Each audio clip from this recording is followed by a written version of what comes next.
A wedding without a bride, a brother in search for his mate.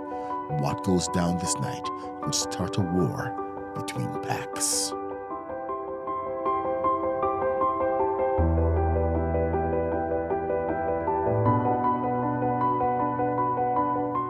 Brother's Bride, written by Hart, narrated by Rodney V. Smith. Dorian. This suit is making me itch all over, my brother grumbles while fidgeting in his tuxedo beside me. One would think he was the mature one, considering he was 10 years older than me. Unfortunately, that is not the case. Stop moving. You're drawing judgmental looks, I murmur, steeling myself as pairs of eyes around the ballroom of the Moonlight Pack turn to us. Where the bloody hell is my bride? I just want to be done with the fucking. Shouldn't your wolf know? I almost asked him, but managed to keep quiet, an unsettling emotion swirling in my chest. I've been dreading this night more than him. Wherever his bride-to-be is hiding, I pray she stays hidden. Tonight is the night my older brother Micah will be tying the knot with the Moonlight Pack's Princess Kara. I mean, not as in an actual knot. The ritual would consist of their hands being tied together by a red thread, which signifies the purity of their mating, as in purity of only the female counterpart, because, surprise, surprise, shifters are still practicing their share of female abuse. That will be followed by them mating for the first time in a private room that has been designed for them for this glorious night. Note the sarcasm. I am the only one in my pack who is yet to entertain a female without having found my true mate first. I am saving myself for my better half, just as she is expected to save herself for me. That girl is boring me. She better come soon before I lose my patience with her. Micah snakes his fingers through his ginger hair in visible irritation. His green eyes scan the room, studiously taking the number of people who are in attendance. The Moonlight Pack's Alpha Kane is standing on the opposite end of the ballroom with his Luna, his mouth fixed to a permanent scowl while his brunette wife, who looks half his age, tries to soothe him. She is murmuring sweet things to him that my heightened sense of hearing picks up. I'm not supposed to do that in public, but keeping myself from eavesdropping on interesting conversations is impossible. The room is smoldering with tension as the grandfather clock above ticks by. The people are starting to question Kara's absence. She was supposed to be here an hour ago. With her parents not in search of her, I doubt even they know where she is. What a wedding it is. I'm going to take a hit. Don't do anything funny, brother, I warn Micah, seeing him already lost in the attention of two blonde females who are taking their sweet time, I fucking him from a distance. Have a good time, bro. Looks like I found my next hunt, he says, licking his lower lip while meeting the eyes of the two blondes. I groan, knowing how this would end. Micah isn't known for being good with even a day of celibacy. His dick is always in attendance for anything with boobs around. I, on the other hand, am the extra kid who was an accident. Technically, I should have been the spoiled one with all the freedom my parents showered on me growing up, but my brother took that name for himself. Girls don't look at me the way they do at him. I'm not as handsome as my mother often likes to put it. I like to think differently. I am handsome in a non-conventional sort of way. Taller than my brother, I loom over him with my 6'4" height. My body has been shaped by constant hunts, unlike Micah's lean figure, which he got by being the lazy ass he is, spending his days dipping his cock in pussies and drinking away our familial wealth. I am stronger than him, both in physique and mental faculties. My hands have been roughened by the wilderness of the forest. Without bearing responsibilities, he bore upon him for being the oldest, the next alpha of our line. I was spared from our father's routines. I grew up with the trees, grew up with the hunters of our pack, learning to sharpen my skills, while my brother indulged himself in the luxuries that the title of prince brought him. He hasn't hunted a single day in his life. His hands are clean of the blood that drenched my own. Leaving him with my next conquest, I head out of the ballroom just as I spot my parents, the Alpha and the Luna Kleins of the Midnight Pack, sauntering over toward Kane and his wife. I can read my mother's fury from here, while my father just rolls on his heels behind her. He is putty in her hands. Being the Alpha didn't change his love for her. He fell for her when he was a teen. She is his mate and his best friend. They have been inseparable since. I wish the same for me someday. Just because I didn't find my mate on my 18th birthday ritual doesn't mean I won't find them ever. The chilly night air engulfs me in a welcoming hug. I take a cigarette out, putting the butt in my mouth as I walk the distance around the Midnight Pack's estate. It is a mammoth place, combined with a mansion, a greenhouse, and a horse barn. Why do shifters need horses? Don't ask. It's more for the show when you want to mix around the human world. The town of Bexley has been our home to the shifters for centuries until humans decided to settle down. Our prided identities became a threat to us when we discovered that humans had machines that could end us in seconds. We had to hide, mixing as part of the humans while keeping our lives separate. We were the natives of this town. And one thing about being natives, you are never safe in your own homes once strangers invade it. I suck in the nicotine that lands on my tongue, blowing a puff of thick smoke while I stroll by the horse barn with my hands in the pockets of my dress pants. The horses whine when I pass them, as if they fear my very shadow, which they do indeed. Stopping by the greenhouse, I inhale another gulp, coughing out when another scent, something exotically unfamiliar, infiltrates my senses. I drop the cigarette to the ground, busting it off with the toe of my boot. Then I turn to the greenhouse, which is dark and spreads vines vivaciously in the night. The scent gets stronger when I step closer, its combination a sweet and achingly wondrous sensation. My heart races the closer I get to the greenhouse, a second soul inside me growling with every step. My wolf is awake, clawing inside me to come out as the scent keeps getting stronger. I push the door open with caution, almost blacking out when the scent becomes the strongest, submerging every bit of me into a dreamy haze. My wolf opens his eyes, looking through my human vision at a hazy figure first, in a gown as white as snow. Her long black as raven hair covers her backside, a diamond clip decorating the top. Even without seeing her, my heart can picture her. She is beautiful. She has magnetic, soft amber eyes with dark, long lashes framing them. A heart-shaped face with lips so red I could drink every delicacy from them. Her figure is round and filled with curves, dangerous curves that I could spend hours tracing. She is perfect in every way, and I am not even face to face with her yet. The wolf inside me grows hungrier with every second, urging me closer to her. I can feel her wolf on the tips of the claws of my own. It chills me to the core, spreading warmth in my body right down to my cock, which stands hard inside my pants. I want her. I need to claim her. I have finally found my mate. Kara. I have finally found my mate. His thought echoes in me in simultaneous seconds. I'm trapped by his scent, my fingers working for the vines now, crushing the leaves tightly. I can feel my wolf clawing at me, attempting to escape. Found you at last, he says, the raspiness of his voice squeezing my belly with need. Uncurling my fingers from the vines, one finger at a time, I turn to face him. I suck in a breath when I recognize the familiar face in a fine tuxedo and dress pants, staring back at me with a small tilted smirk on his plump lips. He is marred by small scars on his face, pricks and scratches that shadow a uniquely handsome countenance. His hair is a deep shade of blonde, so deep it almost looks brown. I can see the color of his wolf. He is a brown wolf to my black one. His eyes are a deep shade of green, just like his brother Micah's, the man I was supposed to marry tonight. He is Micah's brother, Dorian Klein, and he has no idea that his mate is his brother's fiancée. Micah and I are an alliance fixed to strengthen the bonds between our packs, because our parents had assumed that I didn't have a mate. I turned 18 6 months ago and passed a ritual, which made me an official member of the pack. I was supposed to choose my mate then too, and was supposed to go chasing to find him. I did, but came back alone because my mate was nowhere to be found. I had given up hope for them. It wasn't the case for Micah, though. He already has a mate, except he isn't willing to accept her because she isn't pretty enough for him. He claims his wolf isn't strong enough to roar for her, so his mother chose me as a filler for his true mate until he falls in love with her.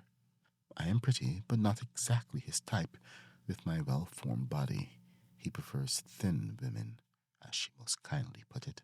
The marriage is an arrangement that is temporary, but would end up making the bonds between our packs stronger permanently. My father needed that, and so did the Kleins. They expect me to be okay with the arrangement, since I would never know the love of a mate, having never had one. But here he is now. My mate is my fiance's brother, and blessed moon does that make my heart skip. Dorian. The taste of his name is foreignly sweet on my tongue. I can already hear myself screaming it. He raises a finely shaped brow at me. You know me, mi amor? I notice him stepping closer as his hands move to the buttons of his suit. He begins to unbutton them while he waits for my answer. My wolf urges me to back away from him, the first thrum of that chase tickling my veins. It doesn't surprise me that he doesn't know me. We never met before, but I have heard all about him from my father. He is known for notoriety among his pack. Some even say he may turn into a rogue one day. Meanwhile, I am unknown, invisible to everyone, until they need me. I'm Kara, your brother's fiancée, I say hesitantly. He halts on his steps, his black suit halfway down his arms. I wonder what he thinks of that. He is my mate. There is no doubt about that. But would he be willing to cross his brother for me? Not that I'm marrying his brother anymore. Micah screams bad things to me. He is someone I would never find myself having a forever with ever. He is the reason I have hidden in my grandmother's greenhouse tonight, hiding away from my wedding until I piss someone off and they decide to break off the alliance. And now that my mate is in the picture, I doubt I would need to hide any longer. He would cross Micah, as it turns out, because he resumes his steps towards me. I see why you weren't at your wedding then, my darling Kara, he says, my name an intense bits of erotic promises leaving his lips. His suit comes off, then he begins to work on his tie. He tears the bloody thing right off his neck, making quick attempts to unbutton his shirt next. My eyes, though, are further south of him, where I can see a thick bulge straining against his dress pants, which makes my mouth water. I sound like I have swallowed stones, unable to focus on what leaves my mouth as he unbuttons his shirt completely, revealing an expanse of well-toned tattooed chest with a fine dusting of deep blonde hair. I didn't want to marry him. He isn't my mate. You knew you'd find me then. He reaches steadily with tattooed fingers to the belt buckle of his pants. My heartbeats pound faster when I hear it unclasp. What lies inside an eager mystery I can vividly picture for some reason. I don't know. I think I did. He unzips himself, shoving his pants down his strong thighs. I swoon at the sight of his cock as it lunges out, my wolf screaming to erupt just at that moment. I shift as he watches me, the sound of my clothes tearing. I shift as he watches me, the sound of my clothes tearing and my bones cracking, shooting across the greenhouse. The plants watch us too. I can feel them in the air, combined with the scent of my mate as his pupils darken until they go completely black when he sees my wolf form for the first time. My vision has turned to a more peripheral one, the scent and my instincts becoming stronger as I take steps back. My claws hold onto the floor as my mate starts to shift too, his bones breaking in a rhythm I find myself hooked to. It is music to my ears. He shifts completely until my black wolf is facing his brown one. His fur is thick and radiating warmth, his eyes no longer green but red with hunger. I know he sees the color mirroring in my pupils too. This is it. Time for the chase. I bar my teeth for him before springing on my hind legs and jumping high. I crash through the greenhouse roof, flying towards the moon first before landing on the ground. I feel him do the same, hear his thumping steps as he lands on the ground right beside me with just an inch separating us. Before his claws can find mine, I start to sprint, heading straight for the woods that surround the estate. I am running, and he is chasing me, and that is the best chase ever. My wolf escapes his every attempt to grasp at me, his frustration echoing mine because we both want to mate like crazy, want to touch and bite and suck each other in, want to become one. This is, however, the best part of mating for the first time, this chase that both heals and kills. A heavy paw lands on my back, slamming my wolf to the ground, his furry body engulfing mine whole. We stay like that as he presses me under him, not letting me move as I try to escape his clutches. I can't, though. I don't want to. We turn back to our human forms, our heartbeat shifting with us, turning to human beats as he flips me around. He is large and strong, a master of my body as his mouth crashes to mine. We kiss like hunger has destroyed us, sucking each other hard, our tongues filthily gliding against each other's as we grind our hips together. He tastes of nicotine and champagne, mixed with a taste that is entirely his own and only known to me from now on. His cock is thick and hard between my legs, rigid as his hands spread my thick thighs, nudging the head at my entrance. "Need to be in you, darling," he grumbles. "Can I?" He's asking permission to mate. Blessed moon, does that turn me on more? "Yes," I murmur huskily. He doesn't plunge me with his cock first. Instead, his skilled fingers spread my pussy lips, sliding 2 thick digits inside me. He probes me, moaning into my moan at the same time I moan into his. He works me deeply, curling his fingers at spots such that I see stars behind my lids. We are under the sky, my body on the ground, his over me, both of us naked and dirty. Sweat beads cling to him as the heat between us grows. "My cara," he says as his tongue moves inside my mouth, just at the same time his fingers curl to touch the roof of my pussy. "Yos!" I cry in the night, tightening around his fingers. I explode under him, the sweetest ecstasy of my first orgasm from my mate, making me feel complete. I ride through the ecstasy, my eyes close shut as I feel his fingers being replaced by the thicker head of his cock. Muttering a string of curses, he roots himself inch by inch into my virgin pussy. He throbs as he tears through the sheath that once marked me as untouched. It stings just a little before the pleasure takes over, the sweet bliss of having him lodged deep in me, making my wolf howl in my heart. "So good, my cara." He fucks me roughly, curling an arm over my head while the other massages the globes of my ass.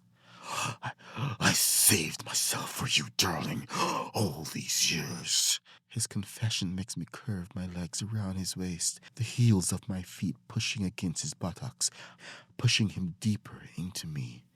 We fuck wild, his thrust deep and hitting every angle inside me.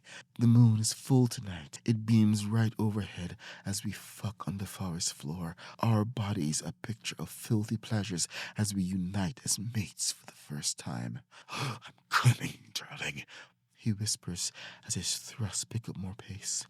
"Are you with me?" He doesn't need to wait for my answer, because I erupt again just at the sound of his voice near my ear. My orgasm pushes his to the edge too, and we both release together, roaring like our wolves as his seed fills me, our mixed juices escaping my pussy to move down my thighs. The pleasure shatters us both, causing us to go blind for seconds as our mating is marked complete. We are one now. Together, always. Sticky and hot, Dorian turns on his back, taking me with him so that I am lying on top of him, our breaths panting. He is still lodged deep inside me, with no intention to let go. "I missed my wedding," I tease, while he presses a kiss on my forehead with such affection that I melt for him again. "What will I tell my parents?" He chuckles in a post-intercourse daze. "Tell them that you found your mate and you were about to go rogue with him." I crane my neck, soaking in the breathtaking sight of my mate, as his deep green eyes lock with my own. "I'm glad I found you just in time." "Me too, my cara." He buries his face in the crook of my neck, beginning to trace the shape of my throat with his tongue. Always yours. I breathe, holding him so tight that even the moon can't stop itself from smiling at us.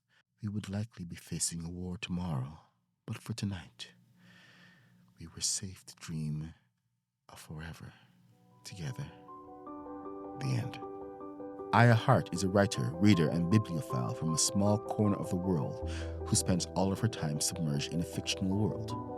Currently, she is the Wattpad creator and a paid writer across various platforms. She's also a proud member of the WritersConnX community on Wattpad. So that's it for this installment of Monstrous Love, an anthology of short stories by Wattpad writers brought to you by WritersConnect. There are 35 stories by some amazing writers, so make sure to subscribe if you want to know the instant a new story drops. We're publishing at least 2 new stories daily from February 1st to the 14th, so there's lots to check out. Don't forget to click the like button, and you can also leave us a comment to tell us what you think. For WritersConnect, I'm Rodney V. Smith, and I'll see you in the next one.